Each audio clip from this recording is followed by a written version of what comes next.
You wanted the best. You've got the best podcast. The hottest podcast in the world.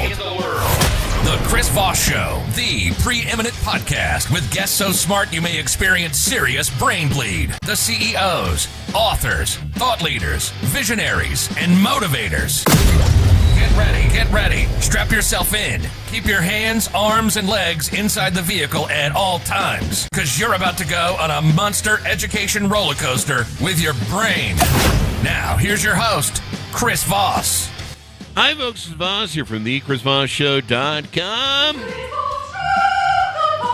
Ladies and gentlemen, there, latest things that makes official. Welcome to the big show. For 16 years, going on 17 years, we've been bringing you over 2,100 episodes, the most smartest, brightest people in the world. None of them are me, because I'm just the idiot with the mic, but we have the most smartest people on the show. The CEOs, the billionaires, White House presidential advisors, the Pulitzer Prize winners, people you see on TV interviewing presidents and doing all that thing. Folks bring their books, their stories, their cathartic moments, the journeys they've been through life, and they help you realize that you are not alone. I'm talking to you, my friend, that person in the back with the blue shirt there. You are not alone. And so that's why you listen to the show. So you can learn something new. Anyway, there's some guy right now in a blue shirt in an office going, what the fuck? He can see me? Anyway, guys, we have an amazing young man on the show with us today. He is a multi-book author. His current book, 8 Core Practices of Facilitative Leaders, came out August 13th, 2029, by Michael Wilkinson. We'll be talking to him about his insights and a lot of his amazing writing in his books. One of the quotes from someone who knows him well, the CEO of United Way Worldwide, said he is hands down the most talented and effective facilitator with whom I have ever worked. And they call him Michael, the Facilitator. Does his girlfriends call him that? We'll find out. He is the founder of Leadership Strategies, the largest professional facilitation company in the nation. He's the writer of 7 books on facilitation, including the industry bestseller, The Secrets of Facilitation. He is a member of the International Facilitation Hall of Fame, and since learning about the power of facilitation 30 years ago, he has helped leaders from organizations around the globe use facilitation to achieve amazing results, including the largest company in Australia, a UK car auction company, and got a camera right in the way there, and the government of Jamaica to create their own 10-year strategic plan. Welcome to the show, Michael. How are you? I am well, Chris, and it's a pleasure to be here, and thanks for having me on. I appreciate it, my friend. Thanks for coming. This show needs all the facilitation it can get. Give us a .coms. Where could people find you on the interwebs? Cool. So my people in the industry know me as Michael the Facilitator. So it's michaelthefacilitator.com. I'm there on LinkedIn and other places as well. But michaelthefacilitator.com is probably the best and easiest to remember. So give us an overview. What is this facilitative stuff for those of people that didn't go to college like I did and they didn't learn the big words? What does facilitate mean to you in the context? And Chris, let's be clear. Those of us who are in it are still trying to define what it is. But let me share by way of a story because I think it illustrates it. I spent back in 1980. I'm a little older than I look, Chris, so you would not call me a young man if you knew my age. But I was with one of what was then the big 8. And as a consultant, we'd go into companies with our smart consultants, right? We interview everybody, come up with a 100% plan, and then go away. Good consultants do go away, Chris. Yeah. But when we come back a year later, we'd be lucky if 15% was implemented. Oh, wow. But my last 2 years with that organization, we started doing things different. We still would come in with smart people, but we would organize their team and let their team come up with the solutions. Now, their team may only come up with the 60% solution. So we'd float ideas. They go, oh, yeah, that's good. Oh, yeah, that's good. Oh, no, that won't work. Oh, no. They may only accept the 85% solution. But here's the kicker. We go away, come back a year later. 80% of it would be implemented. Now, how much sense does that make? We come up with 100. They only implement 15. They come up with the 85. They implement 80. So that's what it's all about. The why is because of facilitation. When they come up with the solutions, they create it, they understand it, they accept it. Mm-hmm. And so it makes a difference if they have their own personal buy-in, I guess. You said the word. It's buy-in. Because leaders think if I come up with the right decision, I'm really smart, and then they'll try to build buy-in. But as we say, it's a formula.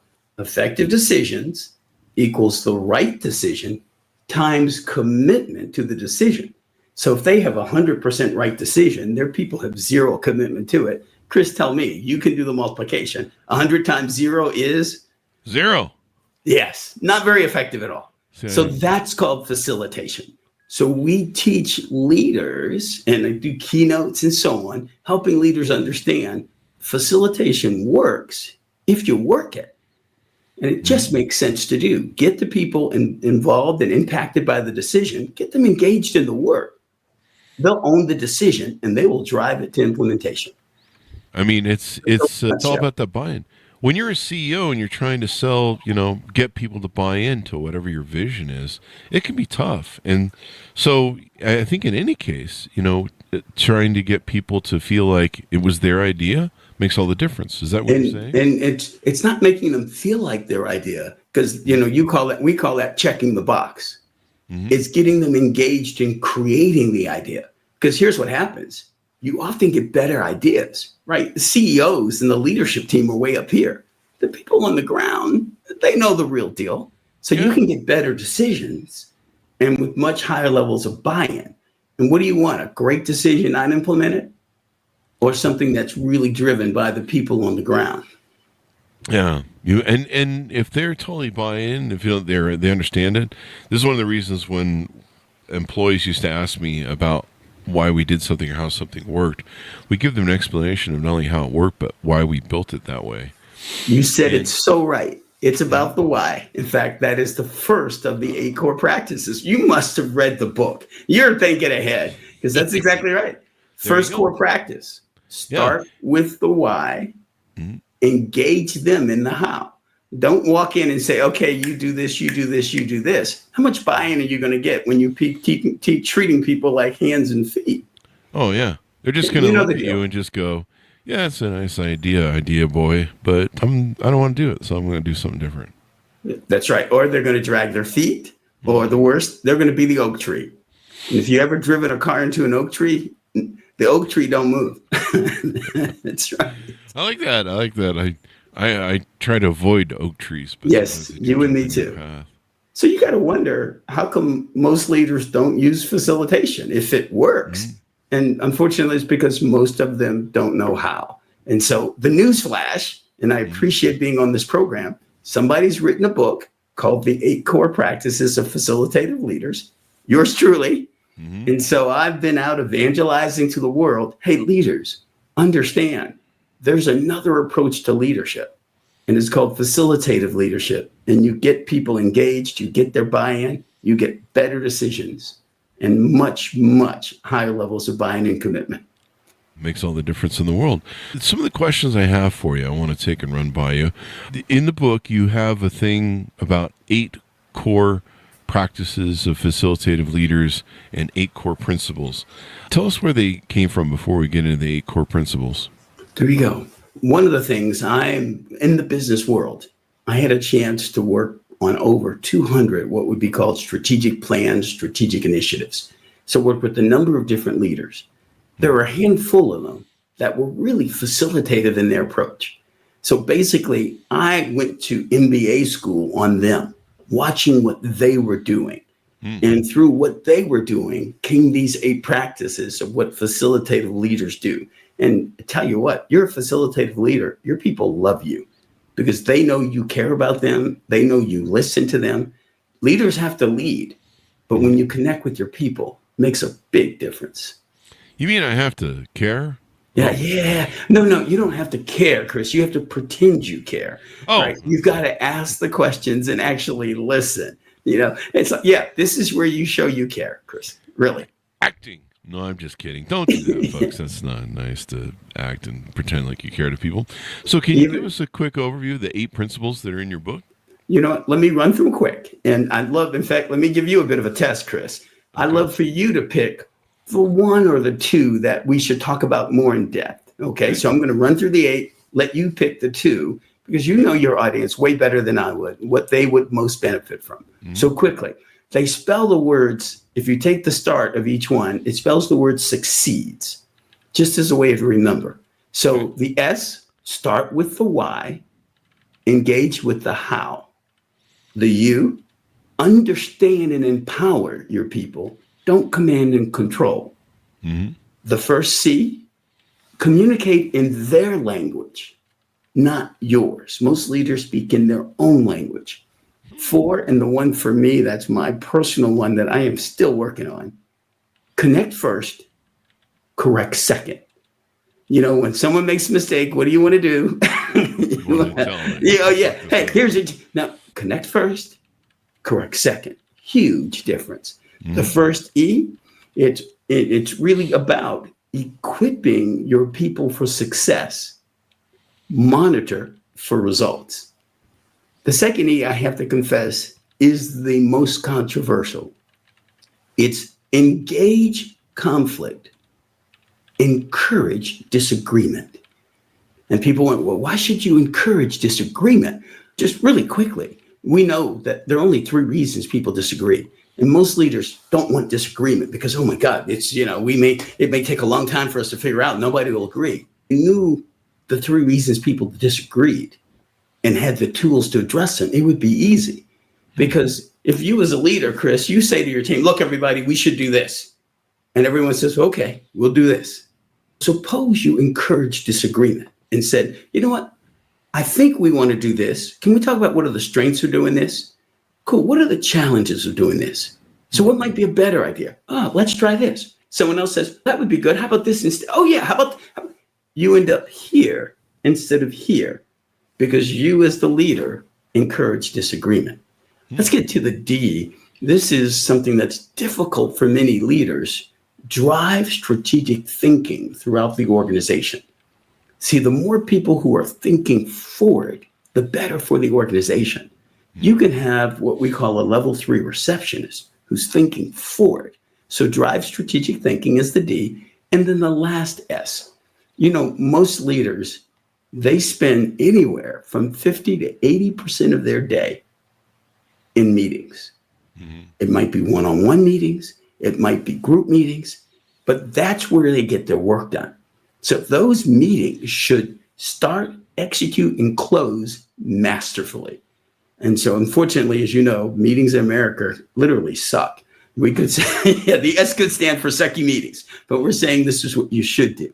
So that's our succeeds model. Quickly start with the why, engage with the how, understand and empower, don't command and control, communicate in their language, not yours, connect first, correct second, equip for success, monitor for results, and engage conflict, encourage disagreement, drive strategic thinking throughout the organization, and start, execute, and close every meeting masterfully.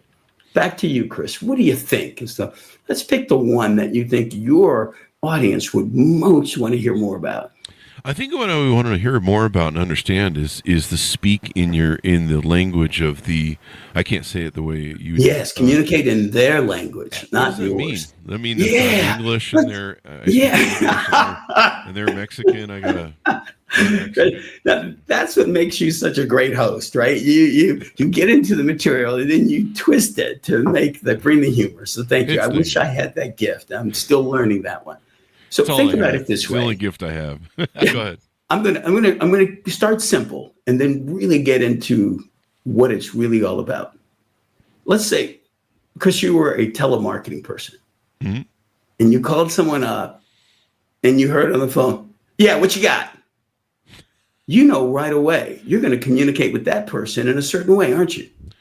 You are a hustler, sort of. Yeah, because this person, they want to know right away, what's the deal? What are you here for? Right to the. You catch someone gets on the phone and says, "Good morning. How are you?" Okay, I got someone I can engage and talk with. Yeah. You can phone with someone and says, "Listen, thank you for calling. I've only got a few minutes here. In fact, why don't we take just 5 minutes and why don't you tell me what you're calling for?" You go, "Okay, I need to give this person all that." So the person has only said a sentence or two, and you already know how to adapt if you're a gifted telemarketing person. Mm-hmm. In the same way, we find there are 4 different communication styles, classic ones. And we as leaders can really drive connection with our people if we communicate in their language. So we talk about the high D employee, right? They're the ones, businesses love them. They get stuff done, Chris. I mean, they're knocking stuff out and so on and so forth. So, these people, what do they need? Short communication, clear direction, let them run with it. It's great. So those are the D's. The I's. Run with it because wow. So many times we're doing all these meetings. Yeah. Like, hey, how come sales isn't going up? We're in fucking meetings all day. You know it. And Chris, I think you have a high D communication style. It wouldn't surprise me. But your D is also modified with an I. So and the I is the influence style. So D is the drive style. I is the influence style. The I's love the stage. They love talking. And so if you have an employee who's a high I, you can't just tell them what to do. You got to engage them in conversation because that's where they learn. They learn by speaking about what you want them to do. They say, okay, let me get this straight, Michael. What you're telling me is you want me to do this. When they do that, okay, they got it now. Because when they speak it, that's where they learn. So they usually spend, if you're in a conversation with the D, you're going to be talking and it's going to be really quick. You're in conversation with an I, an influencer, they have to do a lot of the talking. Very different. The S in that DISC style is steadiness, supportive. These are the people, Chris, I am sure on your show, you have on your staff, you have people because you need a lot of support around you because you're dealing with guests and so on. You've got some servant leaders who really just love helping people. And that's part of people that just help me cry. I think cry on their shoulder. They hold me. When it's over, they give you your blanket, you put your thumb in your mouth. Put me in bed. They go, oh, you did good. You did a good show. Now, those folks, you just need to communicate differently. Just lots of assurances, letting them know you support them. And then you've got, Chris, I bet you the folks on your staff who drive you crazy. They're the C's. We fire those people. Folks who want to touch all the bases, follow all the rules, make sure every box is ticked. That group may give you a little trouble, but as a leader, you got to be able to communicate with them as well. So it's just knowing your people and being able to help them be more effective by adjusting your communication style to theirs to get the most out of them. Facilitative leaders do it without even thinking about it. It's just native to them. Mm-hmm. Yeah, it's something that can make all the difference in the world in how you approach people, in knowing that that you care about their buy-in. Which of the 8 is hardest for you to achieve? I think you. Yeah, I did mention it, and let me. Connect first. Why is it hard for you then? Yeah, because I was created as each one of us by our Creator. We've been endowed with all these amazing gifts. Unfortunately, what most of us do is pile all this crap on top of these gifts we've been given, and all the world sees is this crap and wonder what's wrong with us. When deep down inside, your dating profile, I'm told. I was created as a process improver. Right, I am good at seeing, hey, this could be done better this way, that way. People don't really want to be improved. They'd rather do it on their own. They don't want to be told. But when they are told, you really have to connect first. Just really short story. This is where I've learned this one from a non-facilitative leader. When I was back with that Big 8 firm, the first project that I did was installing a payroll system in 500 convenience stores across the Southeast. Wow. Yes, Chris, I was an IT nerd. That was me. That's how I grew up. That's how I started my career. I wanted that to be the best payroll system ever implemented in the history of man. 6-month project. I was working until 8, 9, 10 o'clock every single night, busting my butt because I wanted that to be the best payroll system. We are nearing the end of month 1. The CFO of that company, the sponsor, comes into my office. Chris, he says this with this kind of attitude.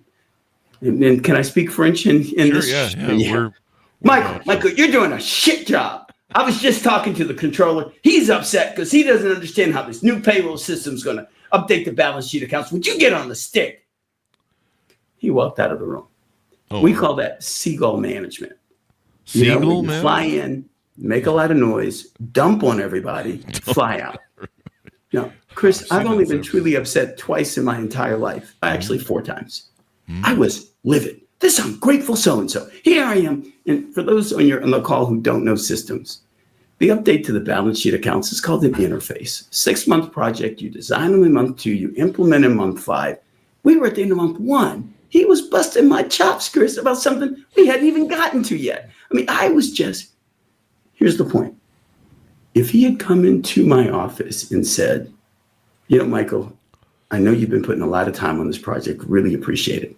I need you to do something for me, though. Would you sit down with the controller? He's upset. He doesn't understand how this new balance sheet, new system is going to update the balance sheet accounts. Could you get him comfortable with that? Could you do that for me? Wow. What I said? Yes. Sure. He was making the same message. I'm not doing something he wanted me to do. So what do you think? Why the different reaction if he had done it that way? It's more of a buy-in, right? He connected first. Yeah. He connected. He said, Michael, I see you. Michael, I see you. And here's something you can do that would be even better. That message, Michael, I see you. And that's what we teach leaders to do. Connect with their people. Let them know they see their greatness. And before you correct, before you stare, let them know you see their greatness. Man, so I would have gotten that lesson from him as opposed to getting the lesson I got. You ungrateful sons. It's kind of one of those move the cheese things where people just don't like sometimes learning something. Connect new, first. There's resistance. And the connection, knowing that people have empathy from you, they care about you, or you care about them as a leader is signaled. That makes all the difference in the world. Because let me ask you, Chris, do you connect first? Correct second? I choke first and then tell them I'm doing it in a loving way. I'm doing this to help them. This hurts me more than it hurts you. Oh, as you're choking them and they're gasping for air. Okay. Yeah. It's kind of I learned that from Darth Vader. Darth Vader is actually my coach. Most people don't know you can hire Darth Vader as a coach, but you can. And if you how's that working for you, Chris? He chokes me a lot. A lot of choking going on. It's almost like I think he learned that from P. Diddy Freak Fest. Anyway, not sure what that means. Whoa. Topical in the news right now. We're off the reservation. If you're watching this 10 years from now, Google what was going on in 2024. Anyway, so yeah, what are in some of the other 8 principles that you have? What are some that you find that most people overlook that they have the hardest time with? Yeah, and that 6th principle. And let's go back to that. Engage conflict. See, that's what the choking is for. Engaging the conflict. Yeah. So I'm gonna give good news and then bad news. Good news, as I said before, there are only 3 reasons people disagree. Every disagreement in the entire world. We've trained thousands of people on this material. No one has said there's a 4th reason once they learn the 3. Can I guess what the three are? Oh, you want to go? Go, Chris. Yeah. So 3 reasons people disagree. Here we go. Chris, drum roll. 3 reasons people disagree with me. It's all just comes down to one, really, when it comes down to it. They haven't realized that I'm always right at all times. They haven't concluded that yet. They haven't gotten there. So we call that an awareness issue. I thought that was narcissism. Yeah, they're not aware you're a narcissist. I mean, you understand. They are now. Yeah. It's the choking. It's a great callback. So that is the good news. There are only 3 reasons. Here's the bad news. If you have a level 3 disagreement, you try to solve it with level 1 techniques, you're going to fail. Is that the level 3 disagreements can't be solved with level 1 tech. You have a level 1 disagreement, try to solve it with level 2 techniques. You're going to fail. So let's go through those 3 reasons. Number 1. First, and the most common reason people are disagreeing is information. One has information the other doesn't have. And they're arguing. If you ever hear an argument, it sounds like this. Statement. If one of them would sit back and just say, you know what, help me understand. And they ask a question. At the end of that, you would hear all level 1 disagreements in the same way, with one or the other person saying words similar to this. Oh, is that what you meant? That's level 1 disagreement. It's all about information. They're not hearing each other. They're making assumptions about what the other means. You solve level 1 disagreements, as it was implied, by asking questions. You slow down the conversation. Hey, help me understand. How would that work? If we did what you're saying, how would that work? What do you see as the benefits and so on?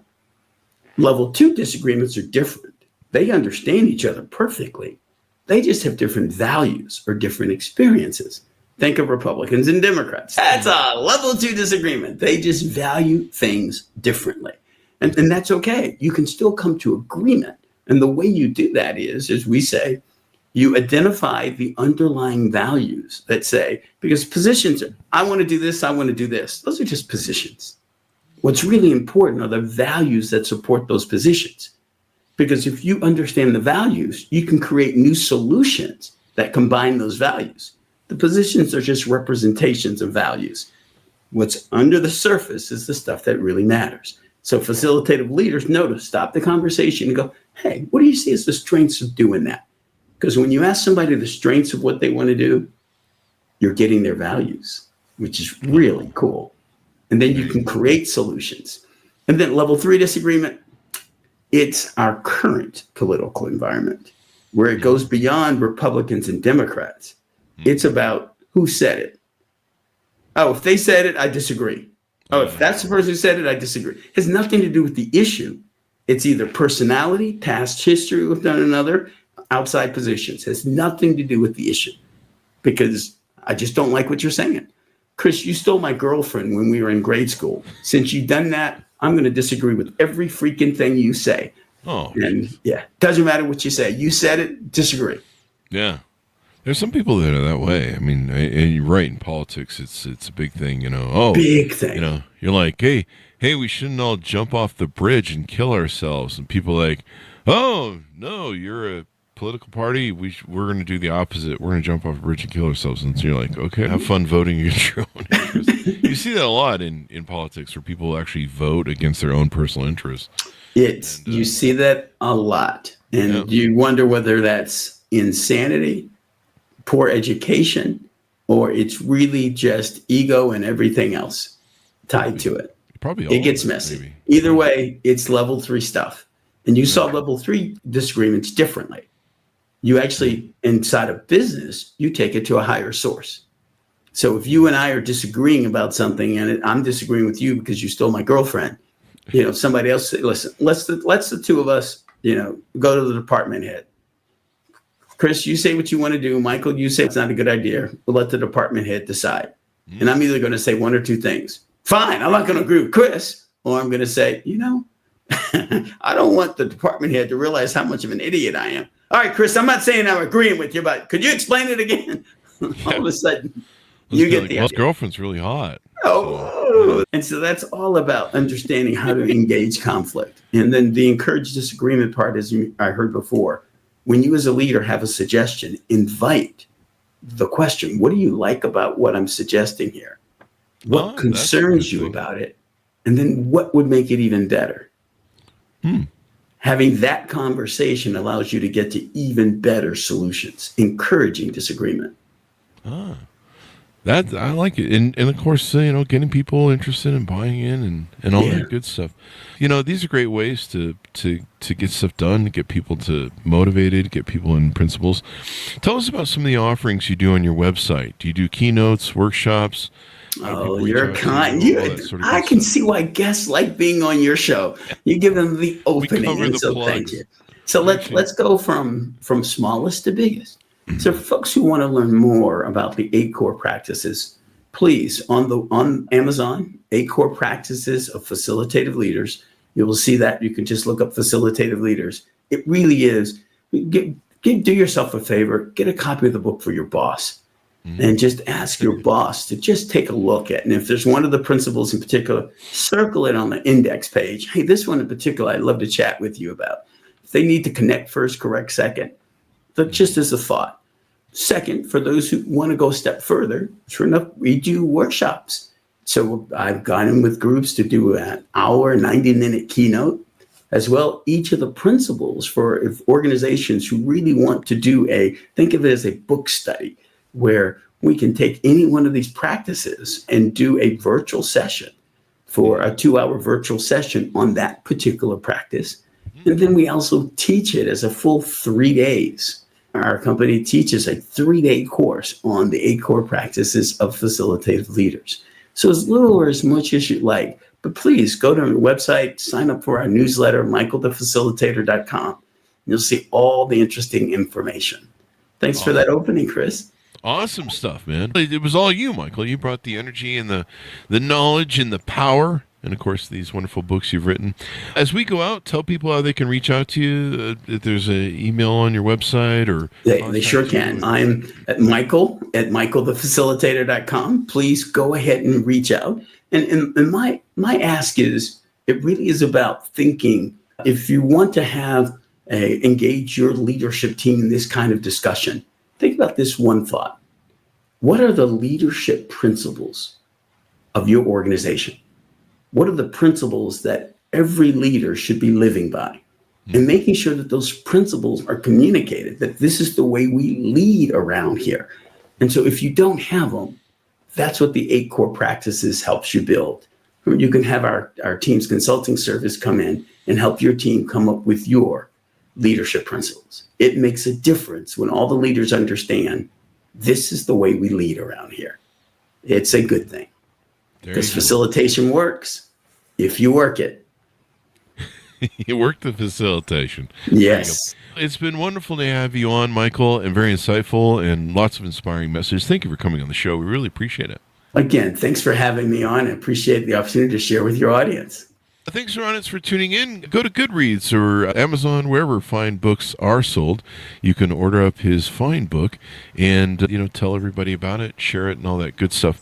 Go to goodreads.com/Chris Voss, LinkedIn.com/Chris Voss, Chris Voss One, the TikTokity, and all those crazy places on the internet. Thanks for tuning in. Be good to each other. Stay safe. We'll see you next time. And there we go. That's